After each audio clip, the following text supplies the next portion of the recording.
Hello, everyone, and welcome to episode 5 of the Rigolini Report.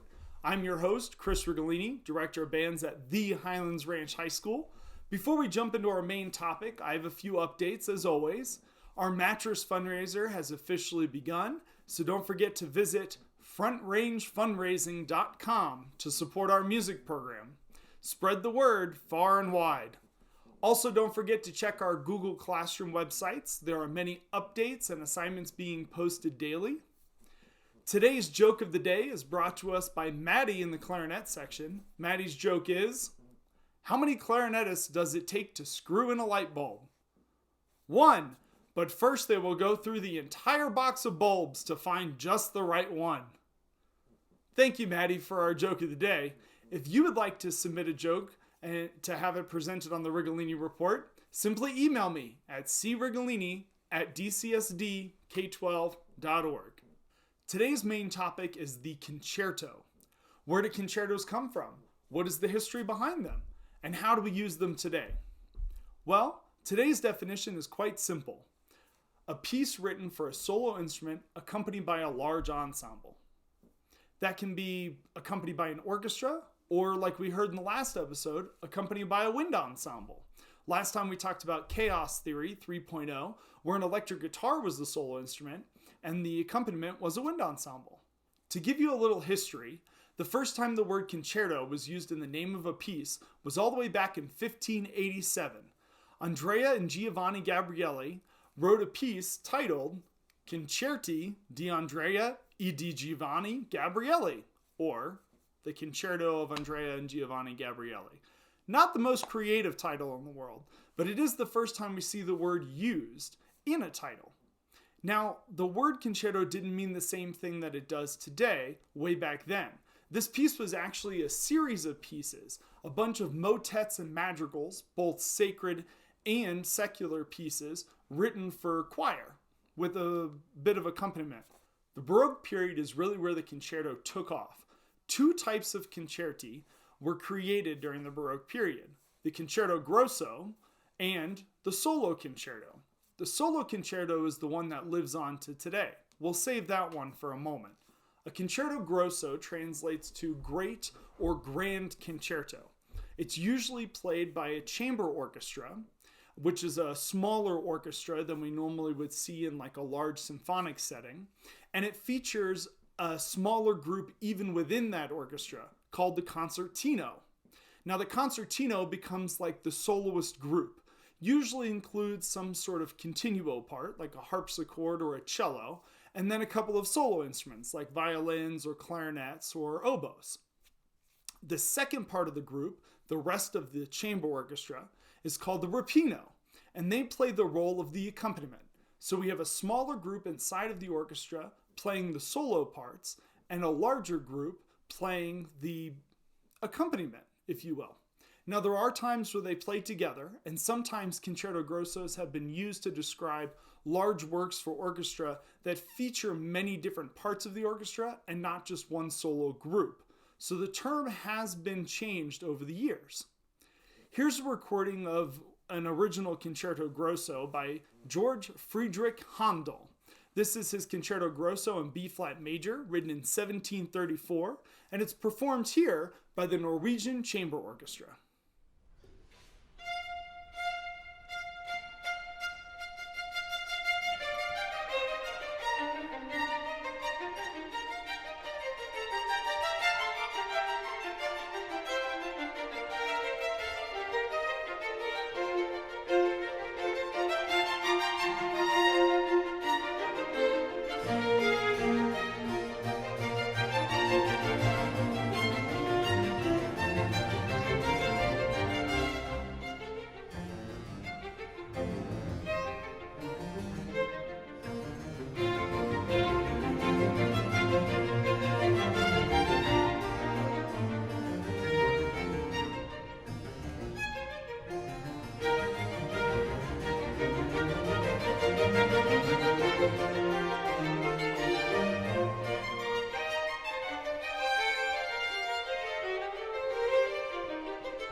other type of concerti created during the Baroque period was the solo concerto. This was pioneered by none other than Johann Sebastian Bach. The solo concerto of the Baroque period is very similar to that of today's, a soloist featured with an orchestral accompaniment. Bach started writing these concertos so he could feature himself on harpsichord. That's right, he would play the concerto while being accompanied by his orchestra and leading them from the front at his harpsichord. This recording that you're about to hear is Bach's Harpsichord Concerto No. 1 in D minor, and it was written sometime before 1734. This performance is a special one done by Jean Rondeau, and he is considered now the bad boy of harpsichord playing, if you will. He's still performing today. This recording was done in 2017. I hope you enjoy.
Talk about breathing new life into an old style of music.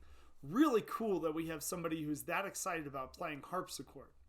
If you are unaware, the harpsichord is the predecessor to the modern piano.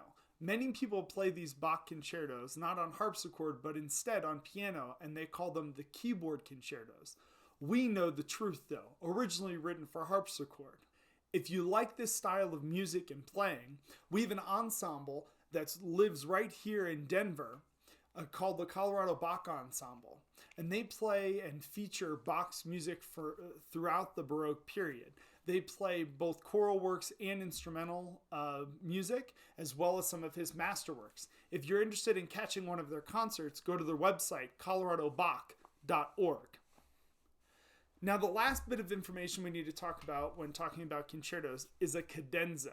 A cadenza is a special part of a concerto where the soloist gets to show off, if you will. These cadenzas started out as improvisations, much like we see in jazz music, where the rest of the ensemble either plays something underneath that the soloist plays on top of, or completely cuts out and allows the soloist to take the stage by themselves, in which the soloist will cue the rest of the ensemble back in when ready. As time progressed, these cadenzas became more written out. Composers would actually write the cadenza and tell the soloist what to play. Originally, of course, it was all improvisation. In this recording you're about to hear, you'll hear Leonard Bernstein playing with the Vienna Philharmonic Orchestra in the early 1980s, and they're playing Mozart's Piano Concerto No. 17, which was written in 1784. Check out this cadenza at the end of the first movement.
I love this recording for a couple of reasons. One, you can't go wrong with Bernstein and the Vienna Philharmonic. Two, we get to see Bernstein play the piano, which was his main instrument after all. And three, we get to see him conduct from the piano. He takes it to a whole new level. As time passed, the concerto grew into larger and more expanded pieces of music. They became basically full symphonies with a solo instrument. There's even concerto styles written for two soloists to play together with orchestral accompaniment. If you like what you've heard today, I've linked all the videos and all the recordings in the description below.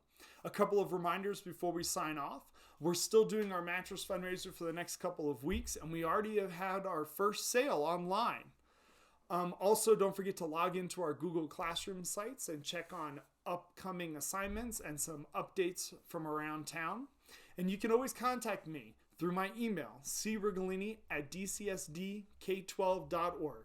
Well, that about wraps it up for this episode of the Rigolini Report. Join us next time where we talk about big band music. Until then, happy practicing.